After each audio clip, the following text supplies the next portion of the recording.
پہلی دعا کی تقبل منا الہ العالمین میری عبادت کو، دوسری دعا کی الہ العالمین ربنا وجعلنا مسلمین لک ومن ذریتنا امة مسلمة لک وارنا مناسکنا۔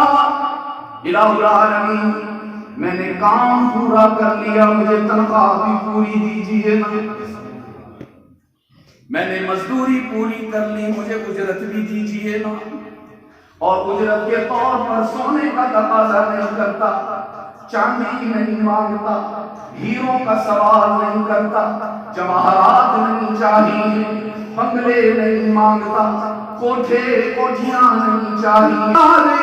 ابراہیم التجا کر رہا ہے مجھے کچھ اور نہیں چاہیے، بس میری اولاد کو ایمان عطا فرما۔ ربنا وجعلنا مسلمین لک ومن ذریتنا امة مسلمة لک وارنا مناسکنا۔ بیت اللہ تو بنا دیا، اب یہاں سر کیسے جھکانا ہے طریقہ بھی سیکھا، طواف کرنے کا طریقہ بھی سیکھا۔ کتنی دعائیں ہو گئی؟ پھر وہی بات، اللہ کرے آپ کی خاموشی کو میری نظر لگ جائے عزیز دوست۔ کتنی دعائیں ہو گئی بھائی؟ پہلی دعا تھی میری خدمات قبول فرما لے، اور دوسری دعا تھی الہ العالمین میری اولاد کو ایمان بھی عطا فرما، اور ان کو اپنے گھر میں آنے کا سلیقہ اور طریقہ بھی سکھا۔ اب دیکھیے حضرت ابراہیم نے تیسری دعا کیا کیا؟ عرض کیا وَتُبْ عَلَيْنَا وَتُبْ عَلَيْنَا۔ الہ العالمین تسلیم کرتا ہوں میری اولاد مسلمان تو ہوگی لیکن معصوم نہ ہوگی، انسان ہوگے، دنیاوی زندگی کے سفر میں کبھی گناہ بھی ہوں گے، کبھی خطائیں بھی کریں گے، کبھی ٹھوکریں بھی کھائیں گے، نفس کے جال میں الجھ کر تجھے ناراض کر بیٹھیں گے، اور میری اولاد میں سے کچھ ایسے نادان بھی ہوں گے کہ حج کرنے آئیں گے اپنی کرتوتوں سے باز نہیں آئیں گے۔ تو الہ العالمین میری التجا یہ ہے، میری گزارش یہ ہے کہ اگر تجھے میری کاوش اور میری عبادت پسند آ گئی، بیت اللہ بنایا نا تو خوش ہو گیا ہوگا، تو میری التجا یہ ہے اگر میری اولاد سے کبھی غلطی ہو جائے، گناہ ہو جائے، ان کو سزا نہ دینا، معاف کر دینا۔ وَتُبْ عَلَيْنَا إِنَّكَ أَنْتَ التَّوَّابُ الرَّحِيمُ۔ اس لیے کہ اپنے بندوں کو، گناہ گاروں کو، خطا کاروں کو، نافرمانوں کو لوٹ آنے پر تانا بھی نہیں دیتا، معاف کر دیتا ہے۔ کون؟ اللہ ہی۔ کتنے پیار سے حق تعالیٰ نے بیت اللہ کے خلاف پر یہ آیت لکھوا رکھی ہے، فرمایا من یعمل سوءا۔ کبھی گئے ہو بیت اللہ؟ کون کون گئے؟ شرما کے ہاتھ اٹھا رہے ہو؟ نہیں، بیت اللہ جانے کا پوچھ رہا ہوں، کہیں اور کا نہیں پوچھ رہا۔ اچھا جانا کون چاہتا ہے؟ ابھی بھی حضرت ایک ہاتھ اٹھایا ہی ہے، کوئی شدت نہیں دکھائی، کوئی تڑپ نہیں دکھائی، تو دونوں ہاتھ بھی اٹھا۔ میں نے جیکب آباد میں پوچھا تو لوگ کھڑے ہو گئے تھے۔ اصل میں بات یہ ہے کہ ہمارا ایمان بڑا کمزور ہو گیا عزیز دوستو، ہماری نظر اس کی قدرت پر کم ہے، اپنی جیب پر زیادہ ہے۔ ہم سوچ رہے ہیں جائیں گے کیسے، نہ جیب میں ریال ہے، نہ پاسپورٹ پر ویزا ہے، نہ حالات ہیں، نہ اسباب ہیں۔ اور میں نے شاید پہلے بھی آپ کو کسی ملاقات میں سنایا تھا کہ جب اللہ لے جانے کا فیصلہ کر لیتا ہے تو حالات بھی وہی بناتا ہے، اسباب بھی وہی بناتا ہے۔ ایک چونٹی کو نہیں پہنچائے اس نے۔ مولانا نحوم رحمت اللہ علیہ نے یہ حکایت لکھی ہے کہ فرمایا بود مور حوث تاش کے در کا ورثت، بود مور حوث تاش کے در کا ورثت، دست بر پائے کبوتر زد و ناگا رسید۔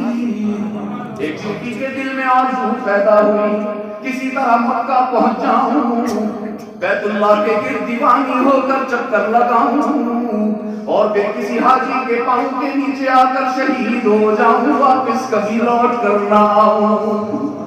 لیکن کہنے لگی لا العالمین، میں تو چھوٹی سی چونٹی ہوں۔ آپ کیا کہتے ہیں چونٹی کو؟ میں تو چھوٹی سی پیلی ہوں، راستے میں ہزاروں میل کے صحرا بھی ہیں، موجزن سمندر بھی ہیں، متلاطم دریا بھی ہیں، سربفلک پہاڑ بھی ہیں، گھنے جنگلات بھی ہیں، کیسے پہنچ پاؤں گی؟ چھوٹی سی ہوں نا۔ رب نے فرمایا بیٹی تو چھوٹی ہے تو کیا ہوا، تیرا رب تو بہت بڑا ہے۔ تیرا کام تھا مانگ لینا، مان لینا کس کا کام؟ بندے کا۔ مان لینا کس کا کام؟ بندے کا۔ اور مانگنا انسان کا کام ہے، مانگنا کس کا کام ہے؟ وہ مانتا کون ہے؟ اللہ مانتا ہے نا۔ انسان مانگتا ہے اور اللہ مانتا ہے۔ رب نے فرمایا مانگنا تیرا کام، عطا کرنے والا کون ہے؟ جھولی پہنانا تیرا کام، دامن بھرنے والا کون ہے؟ آنسو بہانا تیرا کام، مرادیں پوری کرنے والا کون ہے؟ رب نے فرمایا تیری آرزو مجھے پسند آ گئی، تیرے لیے جہاز بھیج رہا ہوں، اور چارٹرڈ جہاز بھیجا، کوئی اور سواری ساتھ میں نہیں جائے گی، تنہا چونٹی سفر کرے گی۔ رب نے اپنے خزانوں سے کبوتر کو بھیج دیا، کبوتر اڑتا اڑتا آیا، چونٹی کے قریب بیٹھ گیا۔ حق تعالیٰ نے فرمایا یہی تیری فلائٹ ہے، اس کے پاؤں سے چپک جاؤ۔ وہ چونٹی کبوتر کے پاؤں پر بیٹھ گئی، کبوتر اللہ کے حکم سے ماہوے پرواز ہو گیا، ہواؤں کو چیرتا ہوا، فضاؤں میں تیرتا ہوا، پہاڑوں سے گزرتا ہوا، صحراؤں کو عبور کرتا ہوا، سمندروں سے گزرتا ہوا، چشمے زدت میں مکہ پہنچ گیا، بیت اللہ کی چھت پر بیٹھ گیا۔ حق تعالیٰ نے فرمایا چھوڑ دے چونٹی، اس کا پاؤں تیرے عشق کی منزل آ گئی۔ وہ چونٹیوں کو لے جائے اور تمہیں ریال کا محتاج کر دے۔ ہمیں مانگنا نہ آیا عزیز دوستو، ہمیں منوانا جو نہ آیا۔ بیت اللہ کے جناب پر دور سے یہ آیت لکھی ہوئی چمکتی ہوئی نظر آتی ہے، بلکہ میں تو کہتا ہوں اپنے گناہگار بندوں کے آنسو پوچھتی ہوئی نظر آتی ہے۔ رب نے فرمایا من یعمل سوءا او یظلم نفسہ ثم یستغفر اللہ یجد اللہ غفورا رحیما۔ اگر تم سے بہت گناہ ہو گئے، زندگی کے سفر میں بہت ٹھوکریں کھا لی، دن رات نافرمانیوں میں مبتلا رہے، اپنے حسین و جمیل رب کو خفا کر بیٹھے، تو گھبرانے کی کوئی بات نہیں۔ بس ایک مرتبہ رب کہتا ہے میرے در پہ آؤ نا، جبینے میں آج جھکاؤ نا، ندامت کے آنسو بہاؤ نا، طلب کا دامن پھیلاؤ نا، میرے در رحمت کو کٹکھٹاؤ۔ رب کہتا ہے تمہارے آنے میں دیر ہو سکتی ہے، میرے راضی ہونے میں دیر نہیں۔ بوڑھے ماں باپ کی اکلوتی اولاد جس کی پرورش میں باپ نے جوانی بھلا دی، ماں اس کو پالتے پالتے کمر جھک گئی، اور وہی اکلوتا بیٹا جب جوان ہوا تو ماں باپ کو تنہا چھوڑ کر گھر سے نکل گیا، نہ باپ کے بڑھاپے کا خیال کیا، نہ باپ کی خدمات کو یاد رکھا، اپنے نفس کے جال میں الجھ کر، اپنی شباب کی مستی میں، اپنی جوانی کے ترنگ میں باپ کو بھی چھوڑ گیا، ماں کو بھی چھوڑ گیا، اور باپ اس کی جدائی میں آنسو بہا بہا کر نابینا ہو گیا۔ رات کے اندھیرے میں جب ساری دنیا سو جاتی، اس کا باپ نام لے لے کر بیٹے کو یاد کرتا، جب ٹھوکر لگتی بیٹے کو یاد کرتا، جب بیمار ہو کر کراہتا تو اولاد کو یاد کرتا، کسی کو اپنی اولاد کے ساتھ جاتا دیکھتا تو رونے لگ جاتا، لیکن بیٹے کے دل میں باپ کے لیے رحم نہ آیا۔ ادھر ماں بھی بوڑھی ہو گئی، بال بھی سفید ہو گئے، کمر بھی جھک گئی، سارا دن ساری رات گھر کی کو آوازیں دیتی رہتی. سال سال گزر گئے. بیٹے نے پلٹ کر نہ ماں کا حال پوچھا نہ باپ کی خیریت معلوم کی. جب کچھ بوڑھا ہونے لگا, جب اپنی کمر جھکنے لگی, جب اپنے بال سفید ہونے لگے تو احساس ہوا میں نے کتنا بڑا جرم کر دیا. ماں کو بھی ناراض کیا, باپ کو بھی خفا کیا, ان کو تنہا چھوڑ دیا. سال سال گزر جانے کے بعد لوٹ کر روتا ہوا, بلکتا ہوا, کپ کپاتا ہوا, لرزتا ہوا گھر میں واپس آیا. ہاتھ جوڑ کر باپ کے قدموں میں بیٹھ گیا. اس کی داڑھی پکڑ کر معافی مانگنے لگا. ماں سامنے آئی, اس کے دامن کو پکڑ کر بچوں کی طرح بلک بلک کر رونے لگا. ابا غلطی ہو گئی معاف کر دے, اماں غلطی ہو گئی معاف کر دے. تو حضروں کے روشن ضمیروں, وہ بوڑھے ماں باپ اپنی اکلوتی اولاد کی معافی پر اتنی جلدی راضی نہیں ہوتے جتنا جلدی اللہ اپنے بندے پر راضی ہوتا ہے. انک انت التواب الرحیم. اپنے گناہگار بندوں کو تانا دیے بغیر معاف کرنے والا کون؟ اللہ ہی. عجیب حدیث ہے. ہم تعالیٰ نے فرمایا لا يتعاظم علی ذنب ان اغفرہ. اور میرے محبوب اپنی امت کو پیغام سنا دو, تمہارا کوئی گناہ اتنا بڑا نہیں جس کو اللہ معاف نہ کر سکتا ہو. بڑے سے بڑا گناہ لے کر آؤ, آسمان کے ستاروں سے زیادہ کیوں نہ ہو, ریت کے ذروں سے زیادہ کیوں نہ ہو, بارش کے قطروں سے زیادہ کیوں نہ ہو, سمندر کی موجوں سے زیادہ کیوں نہ ہو, ہوا کے جھونکوں سے زیادہ کیوں نہ ہو, بس ایک دفعہ آ کر کہو یا اللہ غلطی ہو گئی معاف کر دے. رب کعبہ کی قسم ماضی پر شرمندہ بھی نہیں کرتا, معاف کر دیتا. ایک شخص رحمت عالم کی خدمت میں آیا. حضرت دعا کو پڑھیں, آپ کو بھی جلدی ہوگی. ایک شخص رحمت عالم کی خدمت میں آیا, عرض کی اللہ کے محبوب میں نے سنا ہے اگر اسلام قبول کر لیا جائے تو زمانہ کفر کے سارے گناہ معاف ہو جاتے ہیں, کیا یہ سچ ہے؟ سرکار دو عالم صلی اللہ علیہ وسلم نے فرمایا بالکل. ان الاسلام یحدم ما کان قبلہ. میرے رب کا فرمان ہے, اس کا وعدہ ہے کہ اگر تم اللہ کی وحدانیت پر ایمان لے آؤ, اگر میری نبوت اور ختم نبوت کا اقرار کر لو, تو زمانہ جاہلیت میں جو تم سے گناہ ہوئے, جو خطائیں ہوئی, جو نافرمانیاں ہوئی, اللہ اپنے کرم سے ان سب کو معاف کر دے. وہ شخص بے ساختہ رونے لگا, اس کی آنکھوں سے موٹے موٹے آنسو بہنے لگے. کہنے لگا اللہ کے رسول آپ کا رب سچ کہتا ہوگا, لیکن میں عرض کرنا چاہتا ہوں مجھ سے اپنی زندگی میں اتنا بڑا گناہ ہوا ہے, اتنا بڑا جرم سرزد ہوا ہے, میں اتنی بڑی غلطی کر بیٹھا ہوں کہ شاید آپ کا رب بھی مجھے معاف نہ کرے. وہ کہنے لگا, رحمت عالم صلی اللہ علیہ وسلم نے پوچھا بھی ایسا کیا گناہ ہو گیا تم سے؟ وہ کہنے لگا اللہ کے رسول میں سفر پہ جا رہا تھا, میری گھر والی امید سے تھی, گھر میں ولادت متوقع تھی. میں نے اپنی گھر والی سے کہا کہ میں سفر پہ جا رہا ہوں, مجھے 7-8 سال لگ جائیں گے. ظاہر ہے اس وقت نہ جہاز ہوتے تھے, نہ ٹرینیں ہوتی تھی, نہ گاڑیاں ہوتی تھی. اب تو اللہ کا کرم ہے, ہم صبح ناشتہ اسلام آباد کرتے ہیں, دن کا کھانا کراچی کھاتے ہیں, رات کا کھانا کوئٹہ میں کھاتے ہیں. اللہ نے بہت سہولت. اس زمانے میں تو ایک شہر سے سامان تجارت لیتے تھے, پھر مہینوں کا سفر کر کے اگلے شہر پہنچتے, پھر وہاں بیچتے, اگلا سامان لیتے, پھر مہینوں کا سفر کر کے اگلے شہر. 7-8 سال کا سفر محیط ہوا. وہ کہنے لگا اللہ کے محبوب میں نے اپنی گھر والی سے کہا کہ سفر پہ جا رہا ہوں, اگر تو ہمارے گھر میں بیٹا پیدا ہو. کون جی؟ ذرا اس آئینے میں ہم اپنی بھی تصویر دیکھیں گے. ہم آج اپنی بھی تصویر اس آئینے میں دیکھیں گے. محض کانوں کی لذت کے لیے نہ سنیے گا یہ واقعہ عزیز دوستو.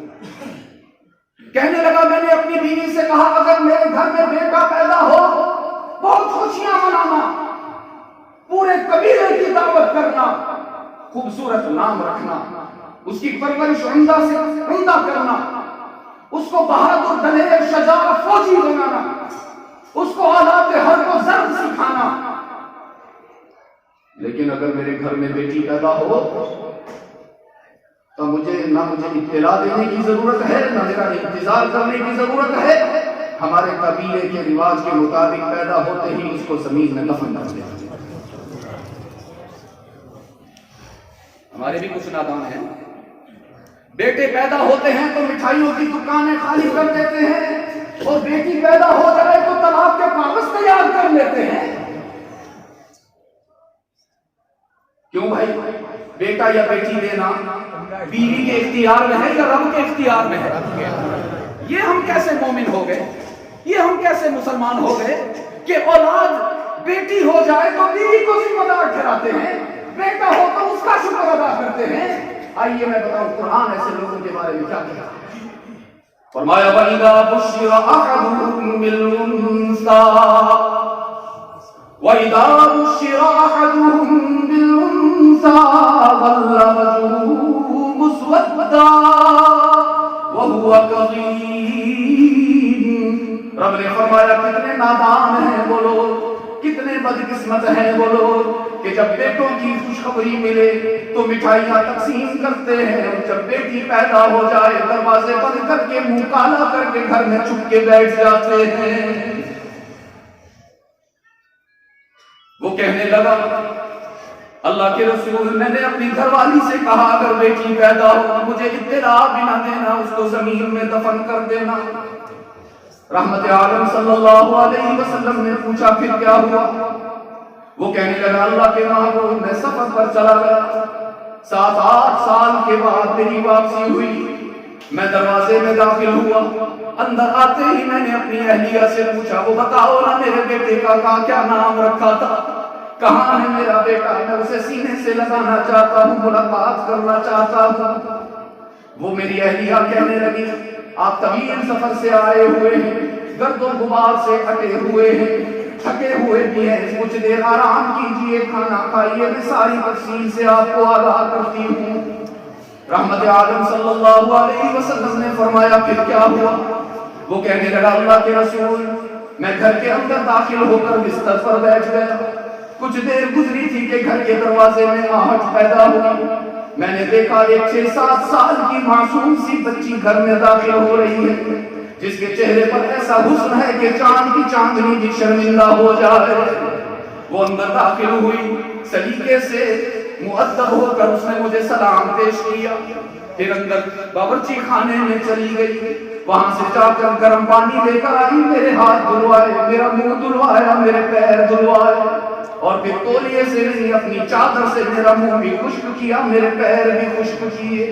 پھر اندر باورچی خانے میں چلی گئی، وہاں سے دسترخوان لا کر میرے سامنے سلیقے سے بچھا دیا، پھر دسترخوان پھر کچن میں چلی گئی، وہاں سے برتن لا کر دسترخوان پر چن دیے، پھر باورچی خانے میں چلی گئی، وہاں سے گرم گرم کھانا لا کر میرے سامنے رکھ دیا، اور پھر اٹھ کر نہیں گئی اللہ کے رسول، وہیں میرے ساتھ بیٹھ گئی اور اپنے ننھے ننھے معصوم ہاتھوں سے روٹیاں توڑ کر مجھے لقمے دینے لگی. رحمت عالم نے پوچھا پھر کیا ہوا؟ وہ کہنے لگا اللہ کے رسول کتنی پیاری حسین و جمیل بچی اور اتنی مؤدب اور سلیقے والی بچی، میں نے اپنی زندگی میں کبھی ایسی بچی نہ دیکھی تھی. میرے دل میں اس بچی کی محبت کا سمندر موجزن ہو گیا. میں نے اپنی اہلیہ کو بلایا اور اس سے کہا یہ کتنی خوش نصیب والدین کی بچی ہے جو اتنی سلیقہ شعار ہے، میں نے آج تک ایسی بچی نہ دیکھی. رحمت عالم نے پوچھا پھر کیا ہوا؟ وہ کہنے لگا اللہ کے رسول میری گھر والی سمجھی کہ شاید اس کے دل میں بچی کی محبت پیدا ہو گئی ہے، مناسب موقع ہے اس کو بتا دو. وہ کہنے لگی ارے بھلے بانس، وہ خوش نصیب والدین کوئی اور نہیں ہے اور تم ہیں جن کے ہاں یہ بیٹی پیدا ہوئی تھی. تو نے تو کہہ دیا تھا کہ اس کو زندہ دفن کر دینا، لیکن میں تو ماں تھی نا، میں نے تو اس کو جنم دیا تھا نا، یہ تو میرے جسم کا ٹکڑا تھی، میں اس کو کیسے زندہ زمین میں دفن کر دیتی. میں نے سارے قبیلے کی نگاہوں سے اس کو چھپایا، میں نے رات کے اندھیرے میں اس کو کپڑوں میں لپیٹ کر چھپا کر اپنی دور بہن کے ہاں اس کو بھیج دیا تاکہ اس کی جان بچ جائے. یہ وہیں پلتی رہی، وہیں اس کی پرورش ہوتی رہی. وہ کہنے لگی جب بھی میں یہ مجھ سے کوئی فرمائش نہ کرتی، اس نے کبھی مجھ سے کھلونا نہیں مانگا، مجھ سے مٹھائی نہیں مانگی، میرا حال بعد میں پوچھتی، اس کی زبان پر ہمیشہ یہ بات ہوتی میرا والد کب واپس آئے گا۔ اس کو تو ماں سے اتنا پیار نہ تھا جتنا یہ تیری محبت میں بے قرار تھی۔ اور غور سے سن، میں تو اس کو روکتی رہی کہ نہ آنا اپنے باپ کے پاس، خطرہ ہے تیری جان کو، تو یہ کہنے لگی مرتی ہوں تو مر جاؤں، ایک دفعہ ابا کا چہرہ ضرور